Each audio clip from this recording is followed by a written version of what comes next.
وہ آپ کی سیرت کو دیکھ کر کے، آپ کے اخلاق کو دیکھ کر کے، آپ کی مسکراہٹ کو دیکھ کر کے، آپ کی ایمانداری کو دیکھ کر کے، آپ کے عدل کو دیکھ کر کے، آپ کے اخلاق کو دیکھ کر کے، آپ کی قربانیوں کو دیکھ کر کے وہ آئی۔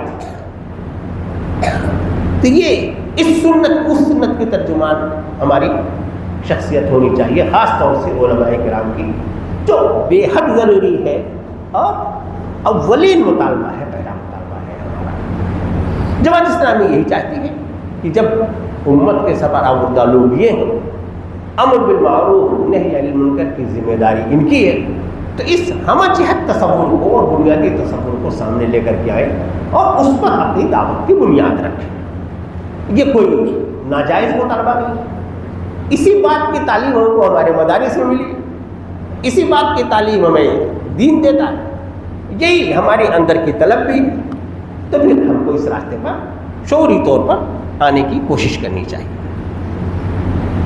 یہ جو علمی اور فکری چیلنجز ہیں یہ تھوڑے بڑے نہیں ہیں، الحاد ہے، مادیت ہے، مذہبی تہذیب کی اندھی تقلید ہے، سوشل میڈیا کے ذریعے جو پھیلائے جانے والے شبہات ہیں، کون کرے گا ان کا ازالہ؟ کون کرے گا؟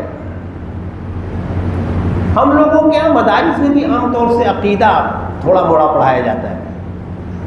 عرب مدارس میں، عرب یونیورسٹیوں میں بہت بنیادی تعلیم عقیدے کی ہوتی ہے۔ ہمارے یہاں ایک دو کتابیں پڑھا کر کے چھٹی ہو جاتی ہے، ہم لوگ کلمہ پڑھ کر کے اپنے آپ کو مسلمان ہوتے ہیں، بلکہ شاید یہ بھی شعوری طور پر پتہ نہ ہو کہ کب ہم نے شعوری طور پر کلمہ پڑھا اور مسلمان ہوئے۔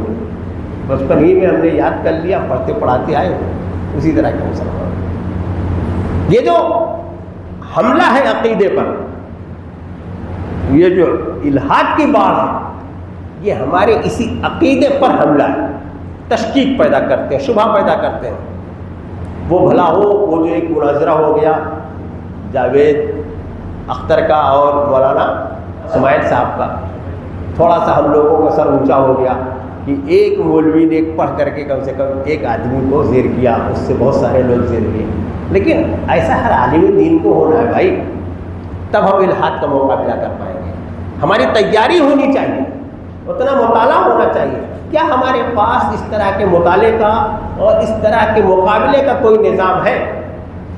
آپ کی جو علماء کی جماعت ہے، جو تنظیم علماء ہے، اس کو اس کام کو کرنا چاہیے۔ نصاب بنائیں، تیاری کریں، کہاں سے باڑھ آ رہی، عرب سے کافی لٹریچر آ رہا ہے، ہم بھی اس طرح کا لٹریچر تیار کروا رہے ہیں، عرب کی کتابوں کا بھی ترجمہ کروا رہے ہیں، نئے لٹریچر بھی ہم تیار کروا رہے ہیں تاکہ ہم ان کا مقابلہ کر سکیں۔ وہ آفت چلی آ رہی ہے اور ہم یہ سمجھتے ہیں کہ ہم تشکیل کر کے مسجد میں لا کر کے بٹھا کر کے نماز کا عادی بنا دیں گے تو وہ بیچارہ جو نمازی ہو جائے گا وہ تو ٹھیک ہوگا، اس کا عقیدہ محفوظ ہوگا نا۔ جو نہیں آیا ہماری دعوت پر، ہماری تشکیل پر، وہ کیسے ہمارے دائرے سے خارج ہو جائے گا؟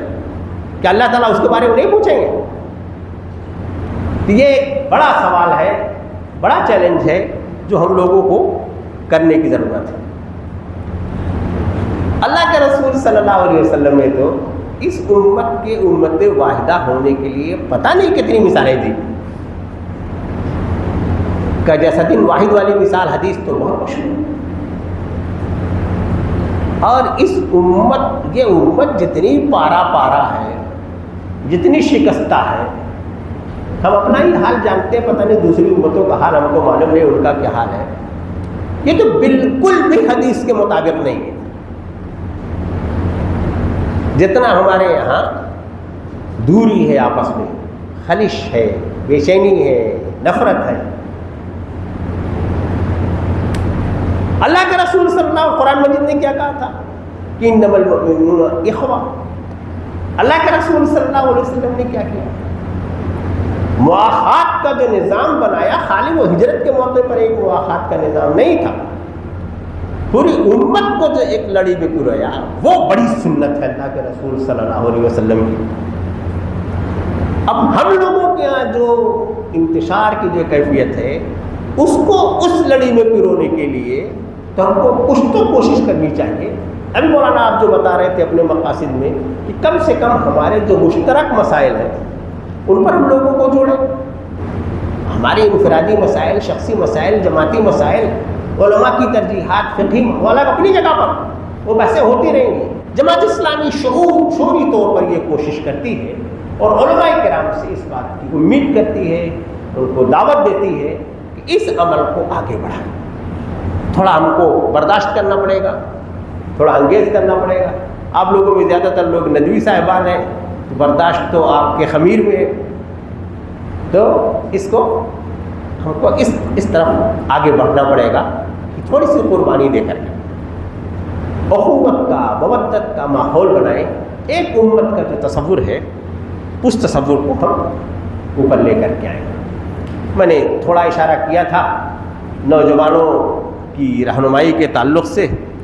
میرے بھائی اس وقت جو ہے نا نوجوانوں کے سامنے ایک شناخت کا بحران ہے، انتشار کی کیفیت ہے، فکری الجھنوں کے شکار ہیں. بڑے ٹیڑھے ٹیڑھے سوالات ان کے، وہ کسی مجلس میں سن کر کے کہیں نہیں جا رہے، سوشل میڈیا ان کو دے دیتا ہے. اور کسی نے ایک ریل اگر اسکرول کر لی تھی، پھر دوسری تیسری چوتھی بھی آتی رہتی. تو اس پوری نئی نسل کو اگر ہم نے چھوڑ دیا تو آئندہ تو پھر ہماری مساجد بھی آباد نہیں رہیں گی. اور آپ لوگ تو مساجد کے شہر میں بہت مساجد آپ کے پاس ہے، بہت بڑی ذمہ داری ساری مساجد کو آباد رکھنا آپ کو. یہ نئی نسل اگر اس راستے پر چلی گئی کیا کر پائیں گے؟ کیا کوئی پلان ہے ہمارے پاس؟